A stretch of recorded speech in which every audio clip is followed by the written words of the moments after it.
Perfect. We are live. I'm just going to pop on here and just make note that we are on Twitter, because I can actually do that now because I have borrowed a laptop from somebody and I'm not just doing my phone, except for the laptop, because it's not mine. I can't sign into everything and do it right there.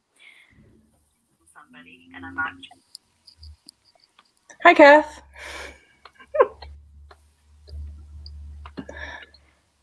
Okay.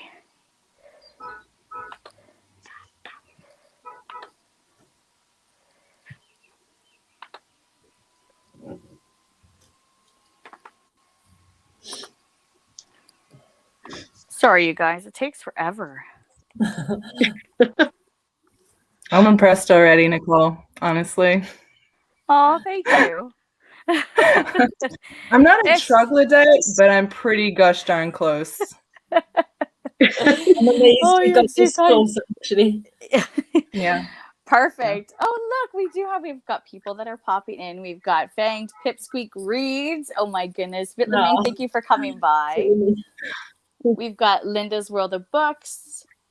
Oh, Jay Maddox says he's here now, so we can start, huh? Sure, Jay. Sure. Good. And we have Laurel that's popped in. Hey! Thank you guys for coming in. And if you have any questions, pop on, just jump in there in the chat and we'll pop them up on the screen for everyone to ask. We're just going to have some fun and get to chat with these lovely ladies. Let's start off with everyone introducing yourselves, maybe talk a little bit about your work, whether it's something you're working on, maybe it's published, maybe it isn't published. It doesn't really matter. Steph, do you prefer to be called Steph or Stephanie? Or does it matter? Oh, Steph's fine. Steph's fine. Okay. Yeah. Steph, would you like to start off because you're right I'm next the to dumbass here? who's lost her phone stand, so. That's okay. Your arms are going to get sore, though, or you're going to get really buff, one or the other. Absolutely. I'm like, I'll just count it as my gym for the day. Been reading horror since I was sneaking Stephen King in my closet when I was 10 years old. And that it was just pretty natural to start writing it. I kind of do horror comedy type. There it is.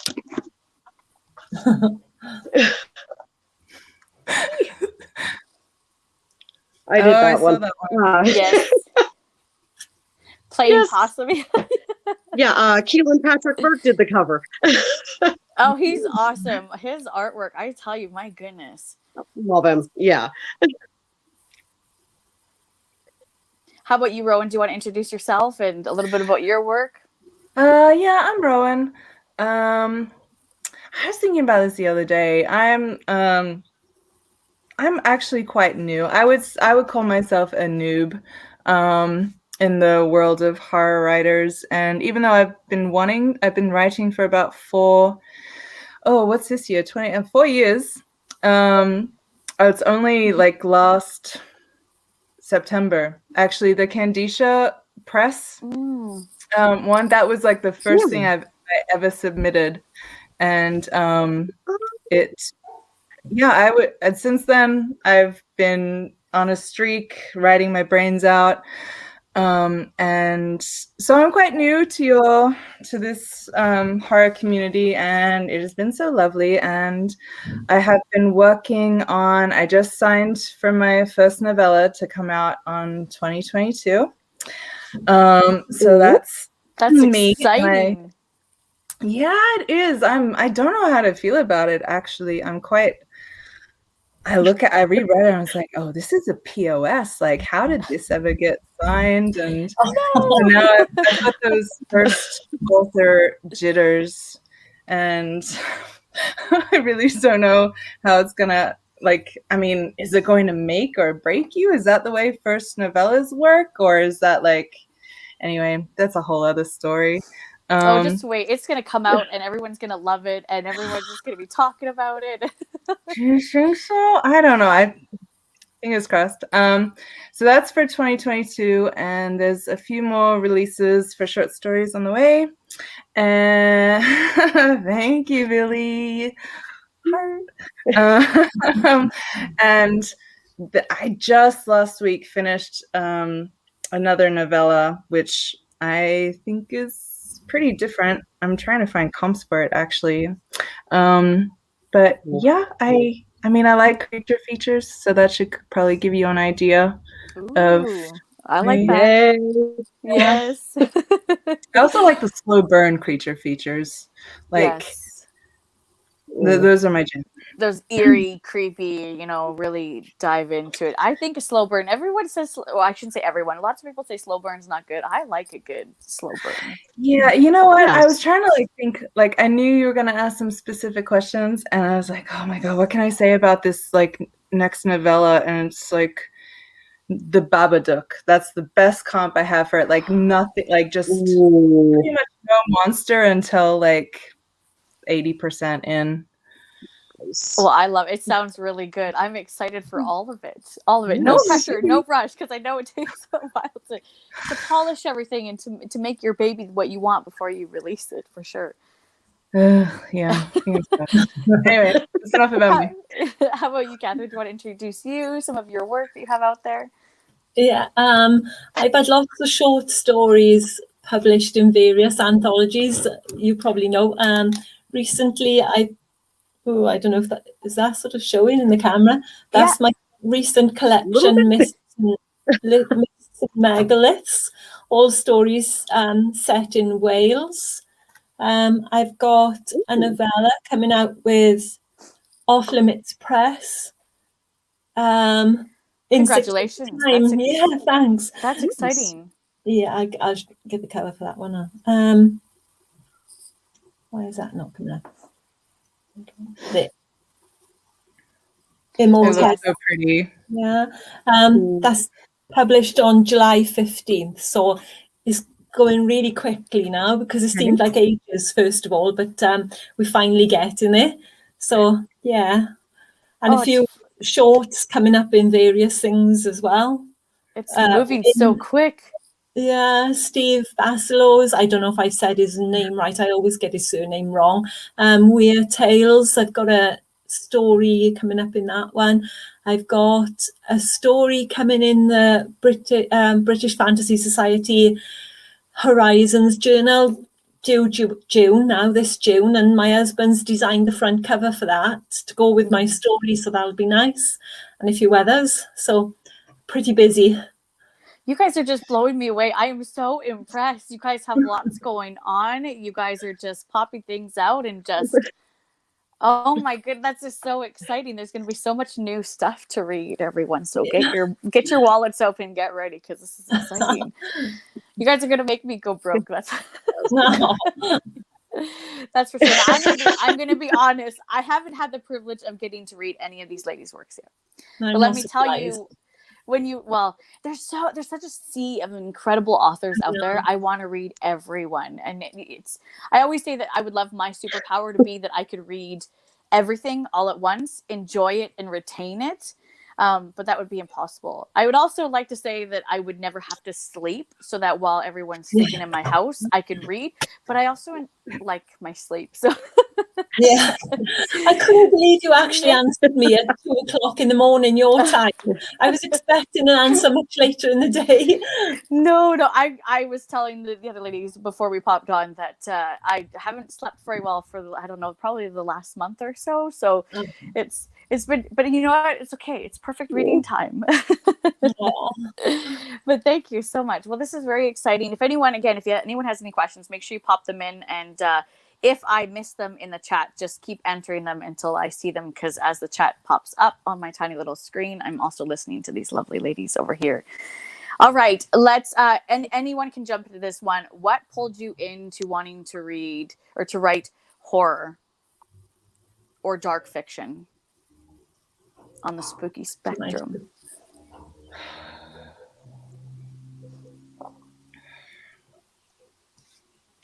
Shall I start? Catherine's the most history here, so I think she should go. Okay. Well, I think I've been always in tune with my dark side. I think we all have a dark side. Some of us wearing sort of, closer to the surface than others. But I know mine is quite dominant. Early on, when I was young, I read you know, the usual King. And one of my first ever horror reads was The Manitou, Graham Masterton. Yeah, I think I was probably about 11 when I read that. Another early read for me was James Herbert, The Rats and the Fog. But I also like and still love the classics, Poe and, you know, some of the, well, Arthur Machen, a Welsh weird fiction writer. And so, I don't know, it's just, for me, it's just been sort of, it's just part of who I am. It's as natural as cleaning your teeth. That's right. And it's so funny because you look at you guys and you're all so sweet, you know. You wouldn't tell that you guys have such a dark side under there, you know. Yeah. Yeah. I worked at the donut shop in town for a little while, several years back, and my kindergarten librarian came in, and she looked a little familiar to me, but I couldn't place her because, you know, 5 years old. And she goes, "Oh, Stephanie, how are you doing?" I was like, how did you do that? And she goes, "Well, not every kindergartner comes up to me wanting to check out Dracula, dear." Yeah. I said, "I don't even remember that." She said, "Oh, I do." I was gonna say, did you remember actually So reading just it? Because that would be a hard read for. I tried. Huh? I don't think I could have read that in kindergarten. That would be a hard read. That's too cute. I think I got like one page in and was like, "Where are the pictures?" Yeah, exactly. So it's always been in there inside just too, lifelong. the dark. Yeah. How about you, Rowan? You know, I'm trying to think of an answer to your question, and I can't. You know, I actually started out as science fiction. I'm a science fiction person. And one day I was writing I just kind of got sick of the manuscript. I needed a break from it. And I wrote a short. It was like 3,000 pages long. Like, I had this great idea, like, oh, what if there was a serial killer who was actually a mortician, and that's how he like covered up his crimes. And it got dark. It was kind of like someone read it and they're like, "Oh, this is like snuff, like the porn, like the horror where it's like kind of pornography. I don't know that. I forget what the term is." I'm like, "Oh, that's dark, Shen." And like, I sent it to my best friend. He's like, "What did I just read?" Like, I guess I have a talent for it. Let's ride that gravy train. That's always the best reaction, you know. Yeah. That's when you know that you're doing what you should be doing, because yeah, I was looking at you slowly. What's happening? I was a teenager when all of the like in the late 90s, so I got the brunt of the slasher fix. Mm-hmm. And that's pretty like the fuel for the fire. It was good. I think that's how. I don't know. Did that answer your question? I just did it one day. Absolutely, no, it does. And you know, I dark fiction, like around that horror and all the delicious subgenres within horror, is where my heart lies. But I read sci-fi. I will read some fantasy, but it does have to have like a dark element to it. Yeah, it can't be like that fluffy, you know what I mean? Like I can't do that. But I'll even read like nonfiction. I love reading about like the human mind, the brain, and the weird things. It's a powerful tool, but it can do some real messed up things to us, right? So I read all of that. So I think that's so cool. And nothing better than mixing horror and sci-fi together. I really like those mashup genres together. It's really great. I mean, sometimes I don't just think mixes so well with so many other elements. It's great. Yeah. It does. That is a great comment. Horror mixes with other genres perfectly. It also is probably the one genre that's got so many subgenres within it. I mean, even fantasy, you may have, you know, like your magic or maybe your time travel, but horror's got so much, from body horror to even erotic horror to there's everything within horror. That's why I'm glad that this community really pulled me over to the dark side. Because when I first started, doing all my book stuff, I didn't read horror. I had tried it, and everything that I had read just wasn't for me. And somebody said, you just have to find your subgenre. And then it was when I found the indie world. Yes. When I found the indie and small press world, and when you guys were putting out stuff that is so unique and different, stuff that you don't see through the traditional publishers, that's when I fell in love with dark fiction, anything horror, because you guys can really put out there what you want and not have to worry about taming it down in any way. And you guys just blow my mind with everything that you guys put out there. So absolutely. Well, sorry, I'm just going to catch up on the comments, make sure we haven't missed anything yet, because the joys. I keep saying somebody's got to sponsor me so I can get a proper setup and not have to do this on my iPhone. It's such a small screen. Okay, so here's another hard question for you guys. Rowan's probably going to be like, oh, man. It is a hard question, but it's a hard question for everyone, because I know that you guys put out so much, or there may be stories that you guys write that you don't release and that you kind of keep to yourself to work on over time. But do you have a favorite piece of yours that you've written, whether it's published, whether it's something that you've been working on for years, or whether it's even something that you've put off and you've just kind of let simmer to see if you want to go back and gander in it later on? Oh, yeah. How about Steph? Do you want to jump in and we'll go in order? Yeah, go Steph.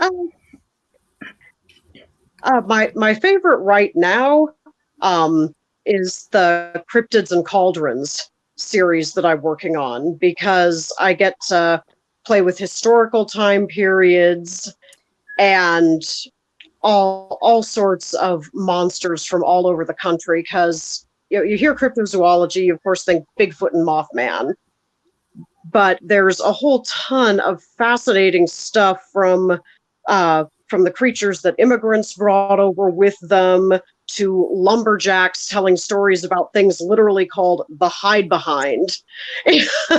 It's just such an absolute joy to look through and see all of the things that people have come up with and be able to play with them in a creepy and queer setting.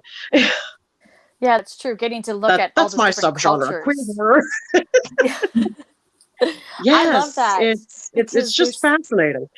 There's so many different stories and legends within different cultures that you may not have ever heard of, or you've never heard those dark stories from way back when. So that's really cool. I like that idea for sure.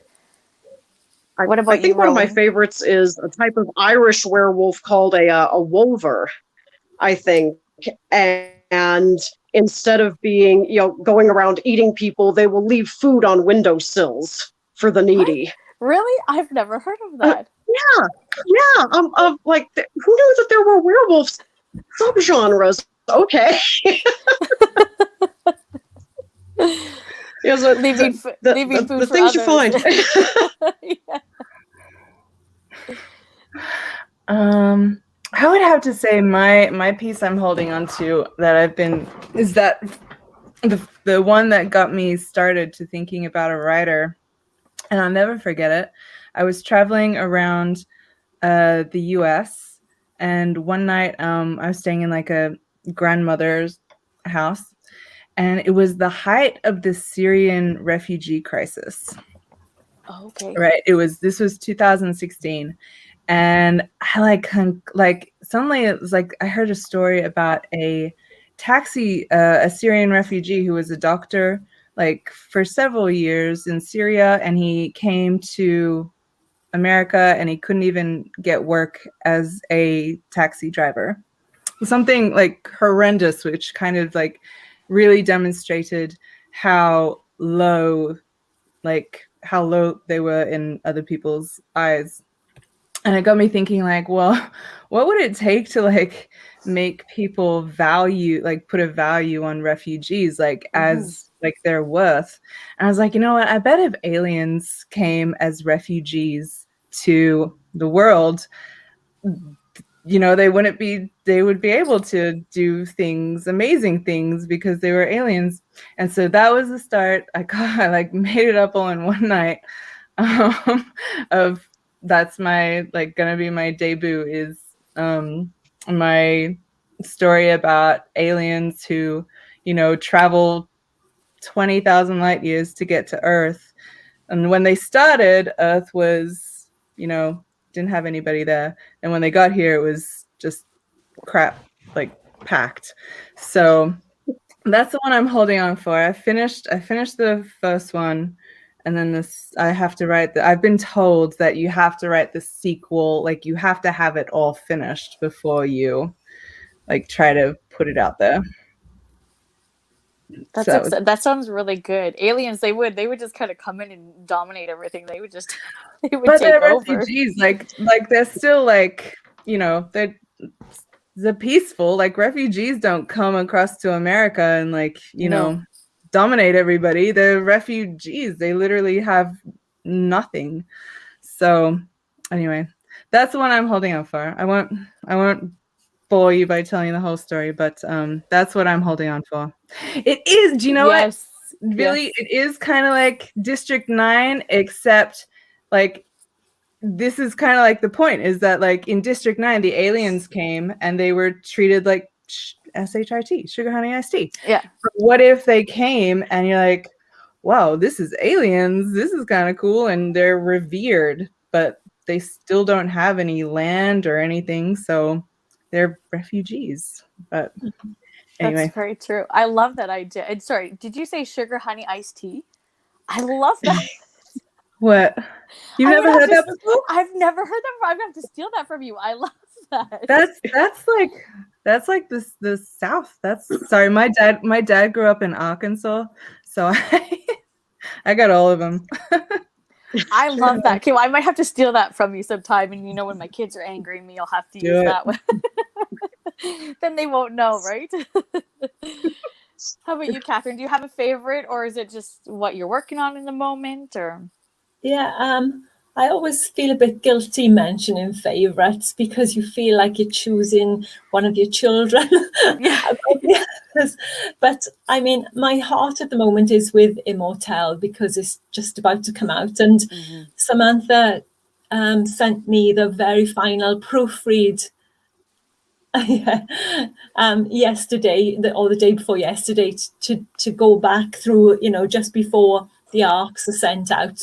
And it was probably several months since I read it last, and so it was really nice reading it again because it just immerses you back in the world, because Immortelle is set just around the turn of the 20th century, and is set on the coast not far from where I live, in a tiny little hamlet with a little white church right on the cliff edge. It's linked to ceramics. There's a lot of ceramics in Immortelle, and glaze recipes and the magic of nature. So when you read Immortelle, you're very much sort of in that sort of magical world. So definitely that one. And I would say from my collection, the one that sort of really sits in my heart is Cwblau, which is the one before last story. Rowan's nodding. It's basically the Welsh version of, I don't know if you'd have heard of, the Knockers. I mean, in Cornwall, they're sort of the underground goblins that knock to warn of disaster. Oh, Laura. And it's the Cwblau are the Welsh version of the Knockers. And Cwblau is set in an OAP care home, and it's told from the point of view of a very elderly man who's got dementia, and he used to be a miner in the Welsh mines all his life, and he sort of experienced the Aberfan disaster in the 1960s, the one that's featured in The Crown, the TV series The Crown, where the coal tip slid and killed, I think it was 180 odd children because the spoil actually fell on top of a primary school. Well, that happened not far from where I was brought up, so I was brought up with that story. And one of my uncles actually went as one of the diggers to try and dig out some of the bodies as well. So it was a personal story. Goodness. But the man in Cwblau, he's now, coming towards the end of his life, and he's in the care home waiting to die, basically. And he's waiting for the Cwblau to come and take him. to the mountain. So that one's very much, I had an uncle who had a stroke and he ended up in a nursing home, and the experience was pretty bad. And so that's sort of one that really is paramount in my heart as well. So they're sort of heart stories, you know, so I suppose they are my favourites. Yeah, absolutely. You've got that like that personal connection to that story in a sense. I know it's made a few people cry, which I didn't intend to make people cry. Hey, sometimes that's good. Sometimes we need a good cry and those powerful reads, right? Absolutely. Yeah. Oh my goodness, that sounds so good. Well, I'm going to have to sneak off here and maybe spend a little more money, you know, so you know, have to start going book shopping. I can just send you a Mobi or a PDF. Oh my goodness, that would be so sweet. You were just... Of course, I'll get an email off you tomorrow and send it over. Oh, absolutely. But I'll still end up going out and buying it, you know. We intended doing an illustrated paperback because my husband does all my artwork. You probably saw him sneaking past earlier. He's back and forth the shed, the workshop, making a replica of Hellboy's gun at the moment. He's just a big kid. Oh, that is so cool. Oh my goodness. That's you know, to go with my characters in my books. I've actually got one, a dagger that he made on my mantelpiece there. I'll show you now. But so I don't know why I'm mentioning him. Why am I mentioning him? What am I talking about? Keep talking, Catherine. No, I could listen to you all day. I know all these accents. I'm just like, I can listen to you. I know it's going off on a tangent. I could listen to you guys, like, you know, tell me about what your grocery list is or your laundry list. Well done. Oh, that is so cool. Oh, where's the head? I'm trying to get the head in. Which way am I going? You see, he did a 3D. Can you see the skull? He sort of... That's so extra. He did it on the computer. He did, so cool. Yes. Yeah. He's like, you probably don't know Fred Dibner. He's a English guy who sort of works on the railways in a TV program. He looks like Fred Dibner sneaking past in his boiler suit. Sneaking in the corner. That's so cool. I tell you, my husband and him would get along. My husband used to have a Hellboy arm replica. All right. It was huge. It was like, you know, like life size. And I'm like, how do you hold that thing? He ended up selling it a long time ago, but he's a big kid. He's out there always making all that replica stuff with my voice and stuff. I remembered now why I brought him into the conversation. So he does my artwork. So we are intending to do an illustrated paperback version as well. But he's got a serious eye condition which flared up over the last couple of months, worse than he's ever had it before. So for almost 3 months, he had to stay completely off the computer. He literally couldn't even see to type his password. Oh, my goodness. He had to sort of spend every day in a dark room, and he's only just now starting to be able to do things again. So it really put us back with the illustrated version. So the paperback, unfortunately, is delayed, but we will get there. Oh, that's okay. When it's there, and that's when I'll get my hands on it for sure. I mean, never any pressure. You guys have enough pressure as is. You guys have timelines, you have deadlines, you have these things that you're trying to polish and create to be this beautiful masterpiece. And I mean, it takes a town to release a book, just like it takes a town to raise a child. You know, you've got to do all of the editing, the cover art, all of that. I think that's really neat that your husband does all of your art and illustrations and stuff. That is really cool to have that talent within your house to help you out. That's really cool. Yeah. He's making a brilliant trailer for Immortelle as well, and it's amazing. I've got to say, it is amazing, the book trailer. I'm sort of sending that out in the public I thought because the book is coming out on the 15th of July, I'll tweet it on the 15th of June to give people a month. But it's incredible, all CGI animation. He wrote all the music himself to go with it. So and he's talented. I'm jealous. What is this? He's sickeningly artistic. Oh my! So you've got like a house full of artists between music and IT stuff and art and writing. Oh my goodness, you guys have a talented household. That's it. I need to be part of your family. What talent can I have? Oh goodness, that's really exciting. Well, I'll keep my eye out for that, and as soon as you pop it up, I'll make sure to share it around because I love a good movie trailer. It really sets the atmosphere, right? You know, and it gets people pumped. Well, I'll have to keep my eye out for that. June 15th. As soon as you guys see that, I'll try and remember to send you a DM with a link in. Okay. Absolutely. If not, I'll be like stalking your page. Not weirdly, I promise. No. It will be all in good heart. Of course. So do you guys have a favorite part about writing a book? Like, is it just diving into the guts of writing the story? Do you really enjoy the editing part? Do you really enjoy getting to help with, designing the cover? Is there for certain thing that really pops out to you guys while finishing up your pieces? Who's going? Sorry, anyone can jump into it. Yeah, go ahead. I'm thinking.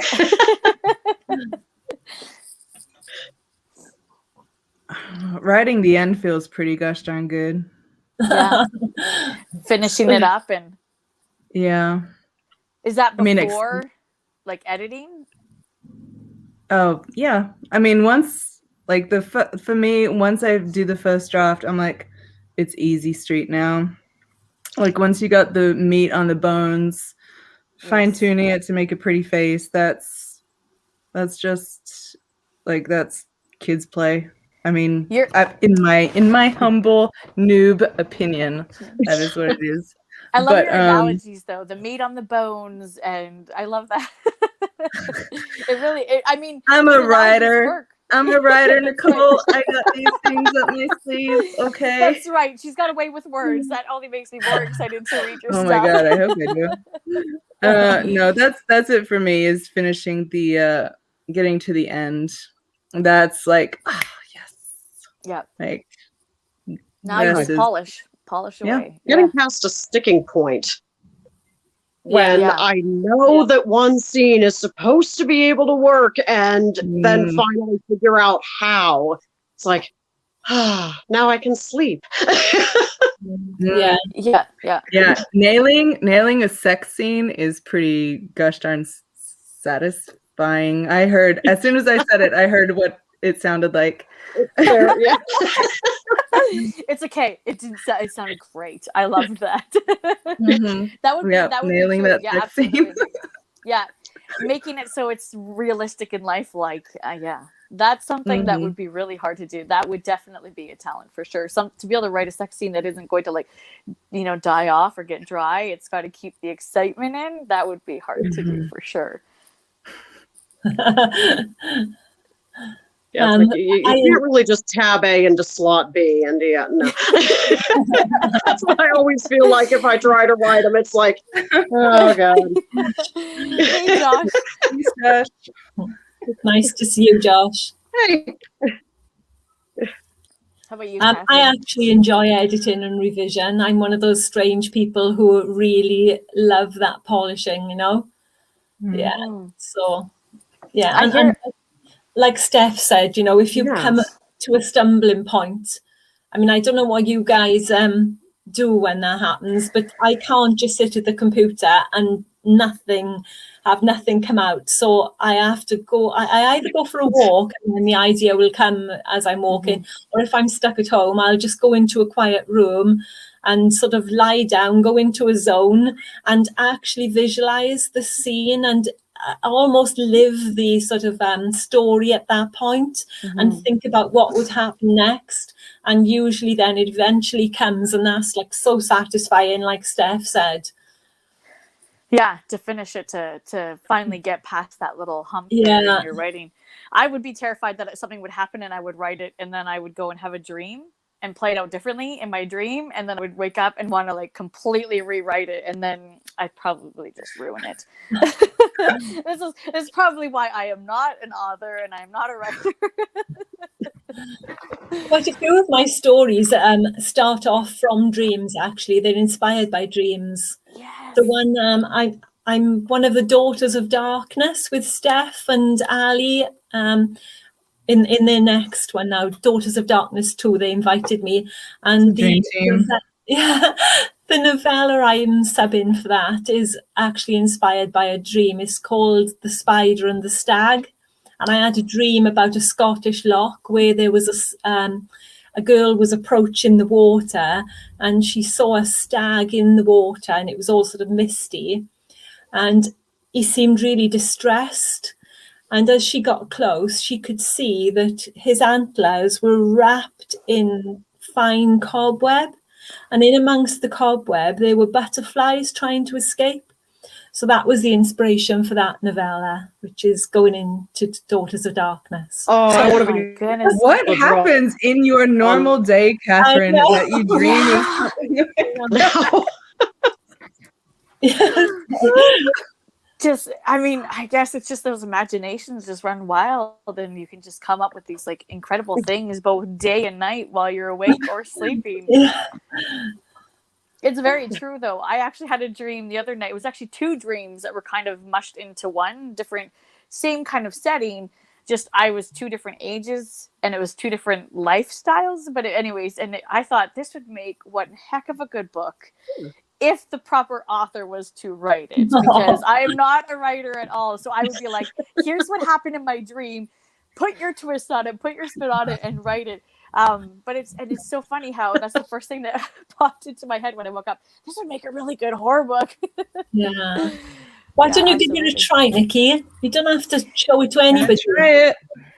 It's true. Oh gosh, I feature the talent. I'm I don't even know if I would have the patience to sit down and do something like that. I'm always like, even with like video editing or like creating like thumbnails and stuff, and I get all excited, and then like I'm so nitpicky that I will sit there and spend an hour to 2 hours working on a thumbnail because I'm like, it's just not perfect yet. Yeah, absolutely. So patience kind of goes out the door for me. That's why I have so much respect for you guys, because it just, I fangirl, getting to talk with these authors and to make these connections and to be able to sit and ask you guys questions and just see what goes on in your mind and learn the whole process of what you guys go through to release stuff, whether, it's through a small press or whether you're releasing independent, getting to see you guys go somewhere and your name to get out there and to see your guys' books pop around. Like it's where I fangirl, because you guys are truly my celebrities. I don't really watch TV. I don't really watch movies. I always have my nose in a book any second that I could be reading. So to be able to talk with authors of these books that I've read or that I plan to read, it's just, I have a lot of respect for you guys. And I'm nervous all the time. Every live show I do, I tell you, I am so nervous to get to talk to people that I just think are celebrities. You never seem nervous. Rowan's kind of looking at me like, I don't believe You're fine. I know. You're fine. It's very Boost our egos, Nicole. If I can jump in there, Nichi, I just want, I will say thank you, because people like you give up so much of your free time. You don't get paid for this, and you give us such a lot of exposure, and it makes a world of difference. So, you talk about fangirling over us, but without you and similar bloggers, we wouldn't have half the sort of fans that we do have.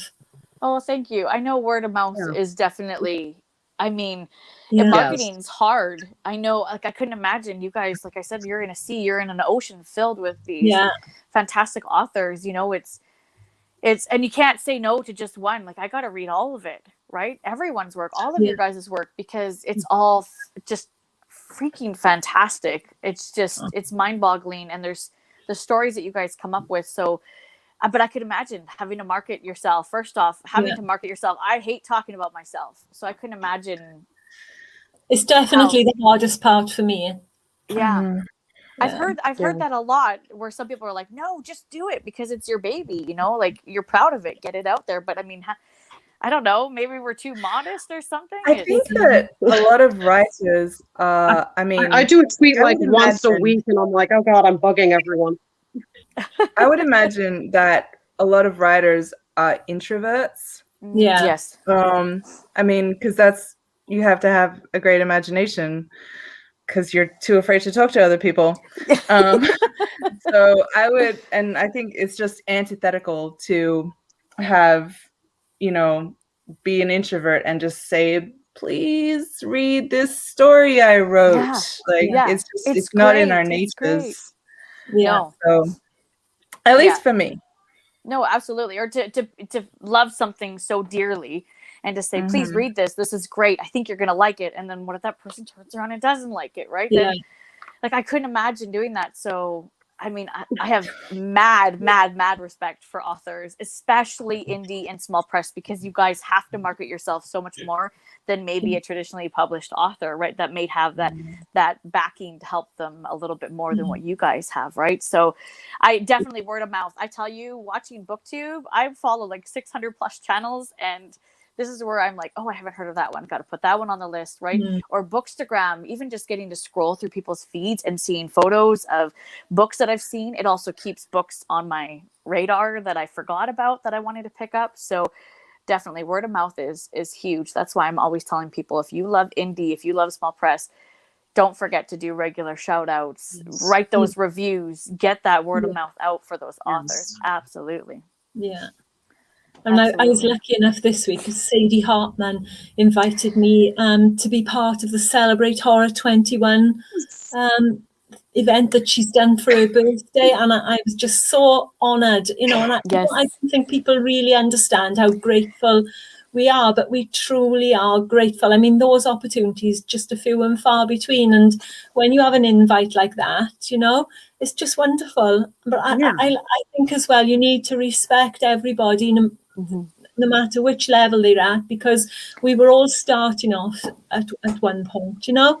Like I sort of added a new book on my Goodreads list last night, which was Rain King, The Creek, and it's his debut, and he started. Yeah, I read that. Yeah, and then when I put on Twitter, you know, that I was just starting to read it, he said, "Oh, I'm really nervous, you know, about people like you reading my book," but I would never be disrespectful to anybody, no matter where they are in the line, because, you know, we're all there, and we all get good reviews and we all get negative reviews. And, you know, personally, I just think I couldn't be hurtful to anybody in that position.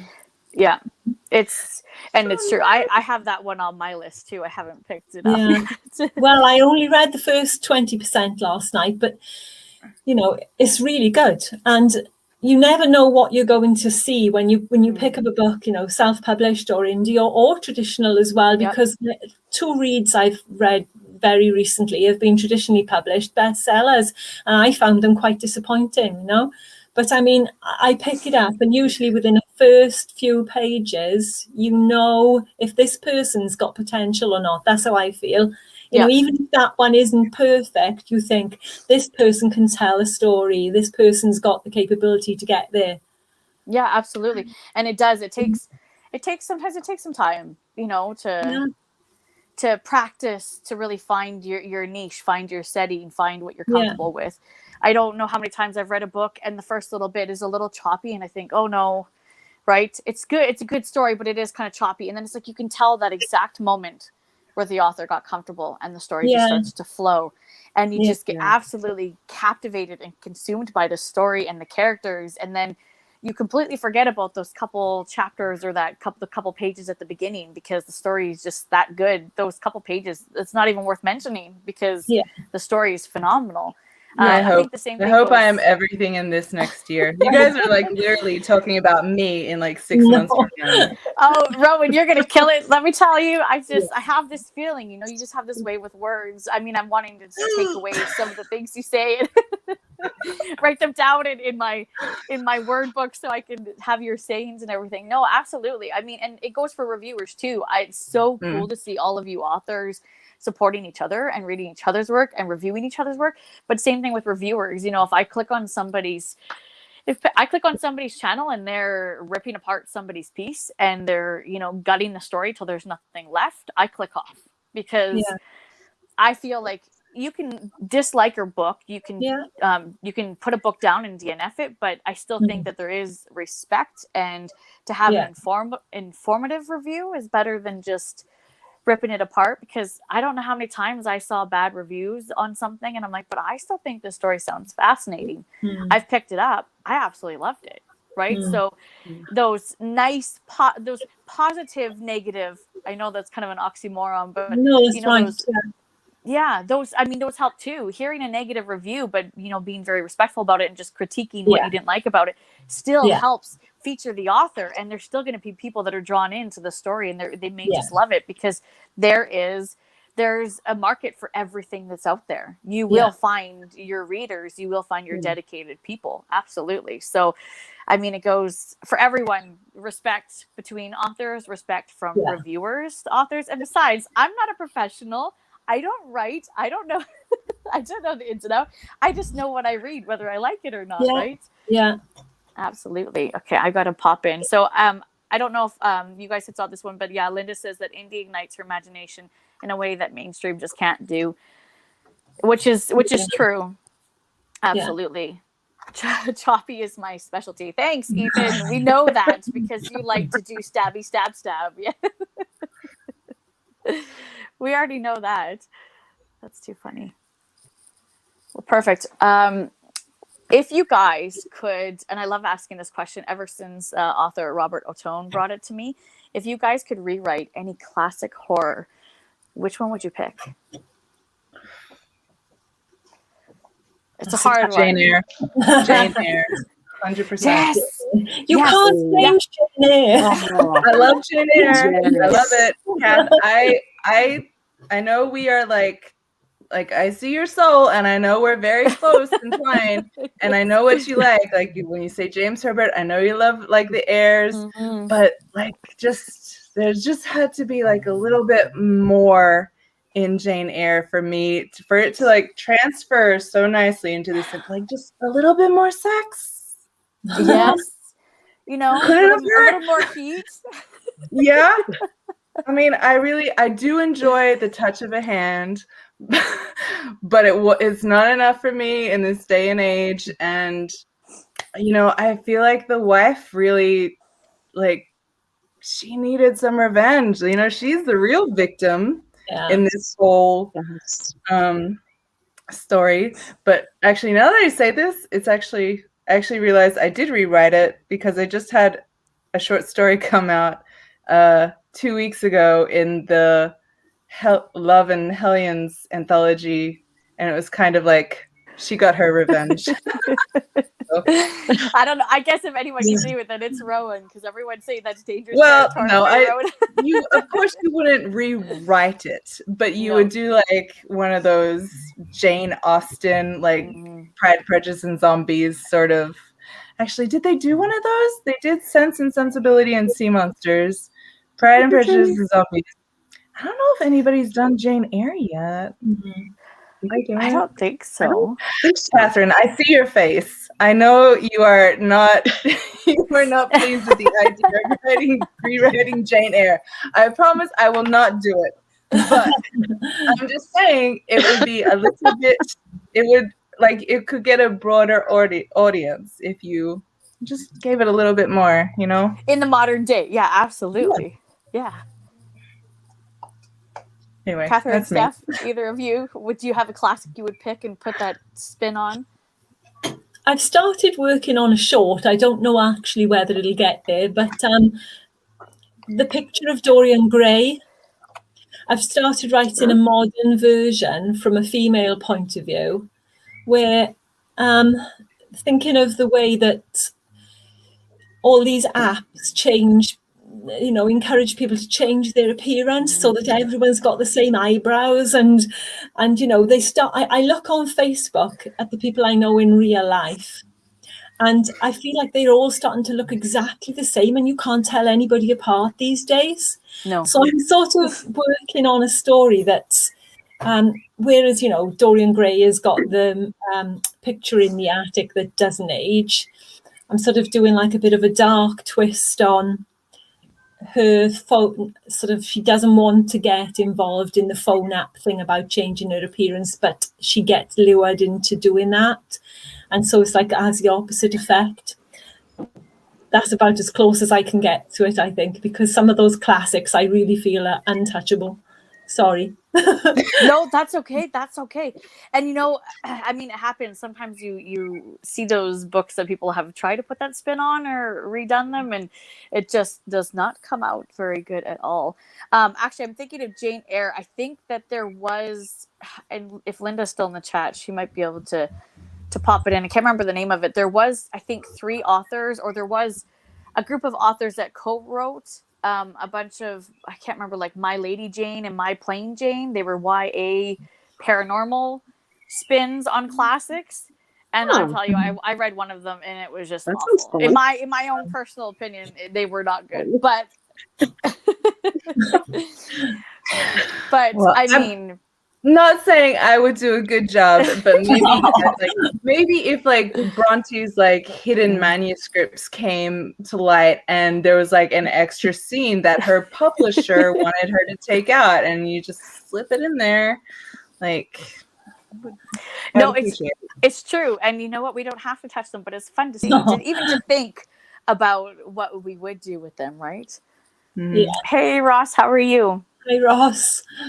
Oh, so kind of people to join. I'd have fun with Family Robinson. Ooh. Yes, because there's so much potential there for just deeply, deeply scary. Yeah.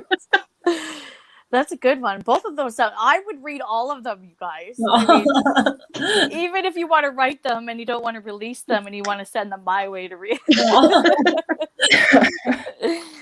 Because I think those sound really good. It's, and I like that you guys kind of ventured away from, like saying, oh, I would rewrite Frankenstein or Dracula or something like that.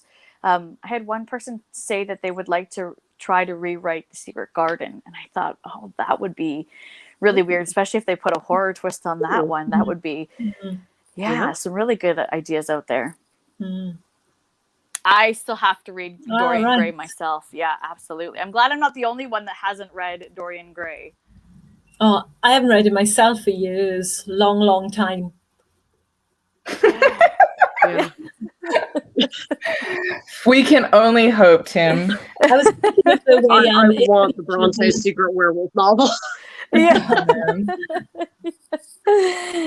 Oh man, you guys! I tell you, you guys could probably put something together, and it would be just hilarious. What do you think the Secret Werewolf? Steinbeck? What do you think he called it? Oh. I came up with the best pun the other day. I don't. I think he called it Beast of Eden. Wouldn't that be wonderful? That would be. Yeah, I love that. See? Oh God, I'm gonna leave this. My stomach's gonna hurt from laughing so much. You guys are hilarious. Okay, I'm just going to check through our comments here, make sure I haven't missed anything. Sorry, guys. I don't like leaving out our chat or any questions that might pop up there, too. Good title. Yeah, see? Yeah, everyone's agreeing. Sorry. Oh, my goodness. If you guys could co-write anything with an author, living or dead, could you pick someone? Oh, Nicole. And it's so hard because you don't want to leave anybody out, like there's so many amazing people out there. This is not, to like poke on anyone or leave anyone out. It's just I would say I said once Kenzie Jennings because I feel like, I mean, her stories are of course wonderful, Red Station and Reception. Ugh, but because I feel like I would like her as a person. Like I see our common interest, and like she lived in Japan. She wanted to write her Tokyo story. I lived in Japan. I'm going to write my Tokyo story. Like I can see a lot of like I would choose the person based on the person, not their writing. Mm-hmm. Rowan, I want your life. You've lived in Japan. You've gone all over the States. You know what? I actually thought about this. I'm like, what if she asked us to do like lay out our life? I'm like, I can't take up no. It's a long life. Well, I want it because here I've like never traveled. I've flown twice in my life, and I've been outside of Canada once. So, I mean, your life sounds fascinating, and where you're living right now is just absolutely gorgeous. And I bet where Catherine is too is so gorgeous. Dark here. I'm gonna move. It's getting so dark in my loft, and there's no lights because it was like done in like the 18th century. So hang on. Please tell me if it's too like loud. Okay. No, that's lovely. It's gorgeous, and you can hear the birds in the background. I tell you, If they're too loud, let me know and I'll Oh no, that's fine. shout at them. I love the warm light. We very rarely get warm light here. Even like today has been a lovely day in Wales, but it's still like a cool light. Whereas you can see the light now on Rowan is fabulous. Yeah, no, The absolutely. sun is like right there, so I will when it's like a sunset and there's purples and blues, I'll turn it around. Yeah. You know what? I feel like, Billy, I knew that. I feel like because you wrote something once about Japan. Oh, in that, I'm sorry, I'm talking to Billy right now. I won't do that. No, but that's Billy, okay. I knew that. I feel like I knew that about you. I beta read something for you, and it was something about blood types. And I was like, I know that. That's because only people who live in Japan would know that. Anyway. Oh, see, Sorry. fascinating lives, living in beautiful areas. I'm jealous. And I know where Catherine is also very beautiful, and I'm sure you've got a lot of like the nice woodsy pathways, walkways to walk through, which also makes me extremely jealous. Sorry, Steph. I know that where you live I've got quite wheat. similar to me. There's wheat here. I know we like live in the same kind of setting, so it's not very exciting for us. Like, Actually, an hour before look, there's cows. Yeah. An hour before this started, I had an escaped flock of sheep out the front. Suddenly, I saw this car pull I up. saw you mention that. There must have been 40 or 50 of them just suddenly all over the road right outside my house. And then we had 5 farmers panicking like crazy because of traffic, trying to get them back. I looked outside when they gone, and the road is covered in shit. Oh, no. Shit everywhere. Oh my goodness. See, this is why you guys can create these incredible worlds, because you have these incredible worlds around you. Well, perfect. Well, we are coming up on that hour mark, and Catherine and Rowan are, much further into the future than we are, Steph. They can tell us what we can expect here. They can tell us. I'm sorry. There's a helicopter. Hang on. I don't even know where my microphone is. That's okay. That's okay. No, that's okay. For a minute. Oh. I'm sorry. They do the tours of Mount Etna with the volcano. No, that's okay. So annoying. That's okay. We get to experience it. That's really neat. Yeah. As long as the volcano doesn't erupt. Gosh, it erupts like every 2 weeks. Yeah. It's like constantly erupting. Yeah. I've seen your photos. It's crazy. Yeah. I think I wouldn't sleep. Thanks for coming, Ross. It's okay. Thanks, I think we're gonna let these lovely ladies go here soon anyways, because you guys are it's much later where you guys are compared to myself and Steph. And I know it's Sunday, it's Monday tomorrow, back to, work week and all that other good stuff, and school and all of that regular mumbo jumbo stuff. Yay. But before I do let you guys go, I would like to know what you guys are currently reading. I know, Catherine, you had mentioned something that you just picked up recently. Yeah. Rain King's The Creek, and also And She's Going to Kill Me, because I've forgotten the title. Sarah, we're really good friends. Say it again, sorry. I can never. Tantaminger? No. Sarah, oh my goodness me, on Twitter, she's Huntington, is that? Sarah Huntington. Yes. Yeah, I think so. She's yeah. done some collections. I read her previous collection, Painted Black, and I'm just starting literally on the first story of her newest collection. She's an absolute sweetheart. So both self-published for me at the moment, but I've just finished a trad book. I tend to mix it up. I try to read at least 3 indie or self-published to 1 traditional. I like to have a bit of a mixture going on. Yeah, absolutely. Absolutely. How about you, Steph or Rowan? What are you guys currently reading? I actually just finished like an hour before this interview, Grady Hendrix's Horror Store, which was so much fun. It's pretty much like, what if there was a haunted IKEA? Yeah.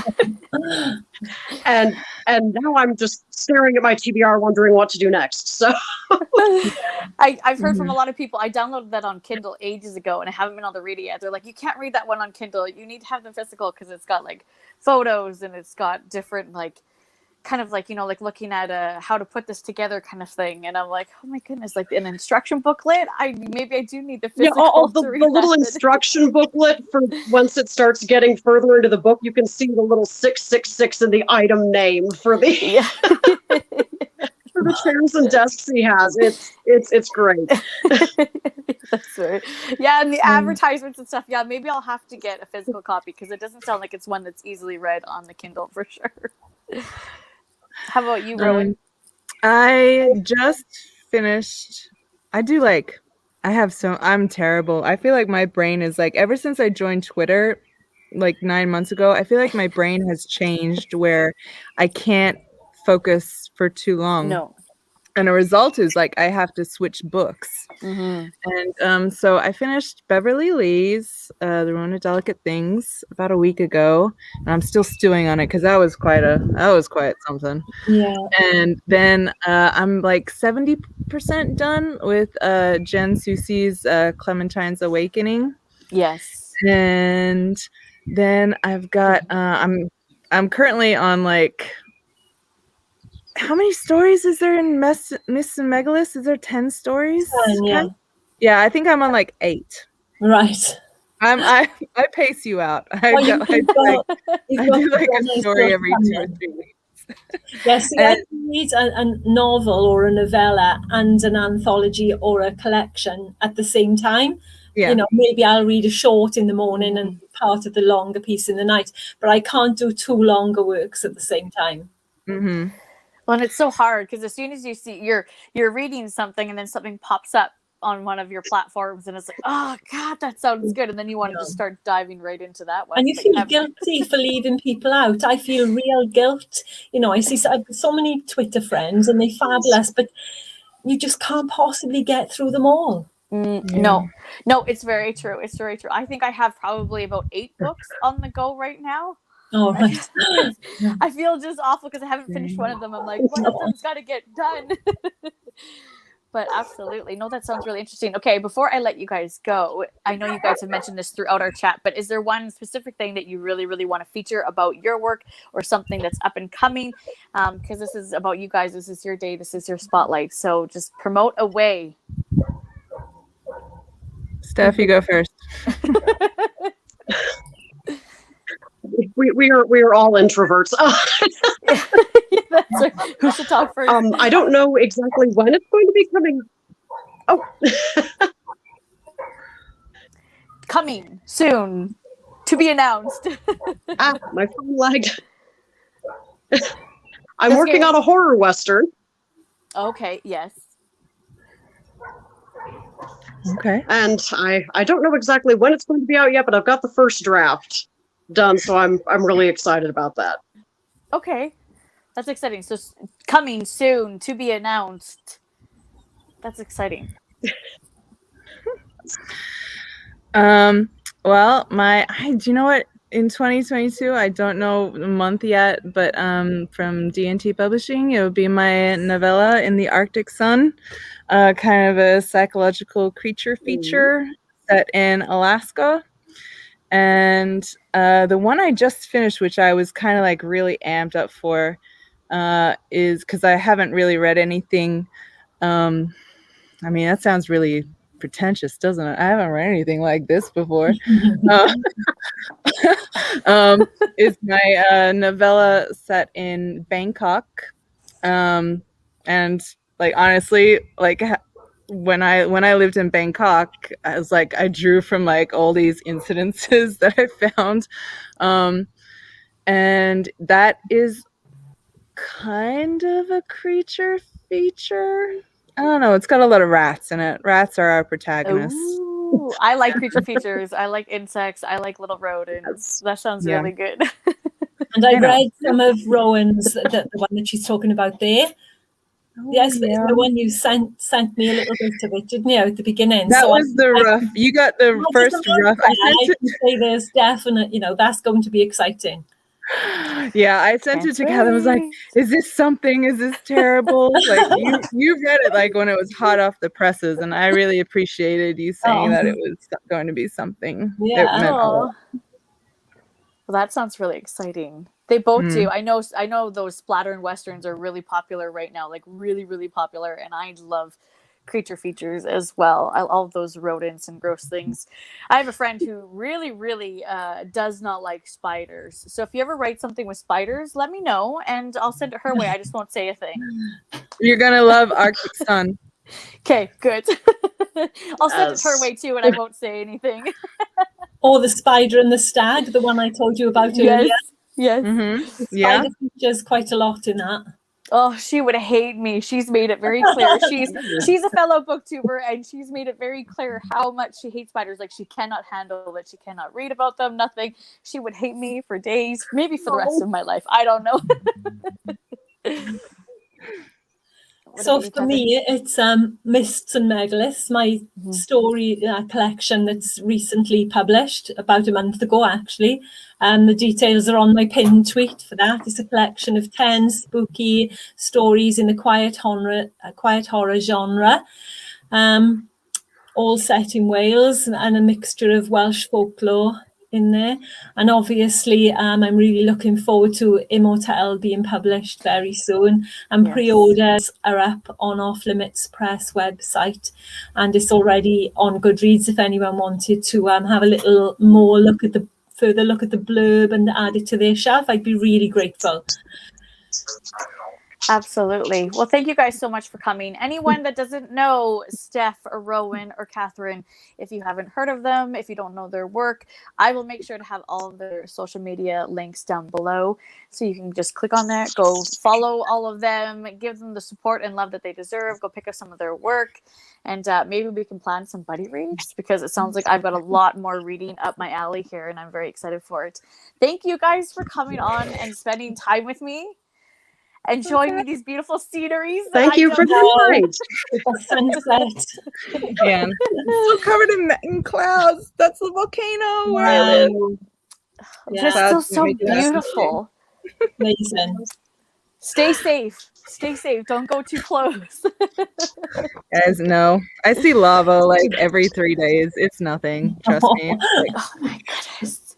Lava or sheep, take your pick. Maybe a little bit of both. Maybe we love both. That would be one heck of a title right there. Yeah, it would actually. Lava or sheep. Yeah. Well, perfect. Thank you guys so much. And thank you for everyone that came to watch, or thank you anyone that's coming to watch this after the fact. And like I said, all links will be down below. Go check these ladies out. Go buy their work. Go pick up their work. Follow them. Stalk them. Low-key stalk them for all of their upcoming releases. Don't get weird about it, okay? And that's it. Thank you everyone for coming, and we are off. Good night. Bye. Bye. Thank you. Bye, Kat. Bye.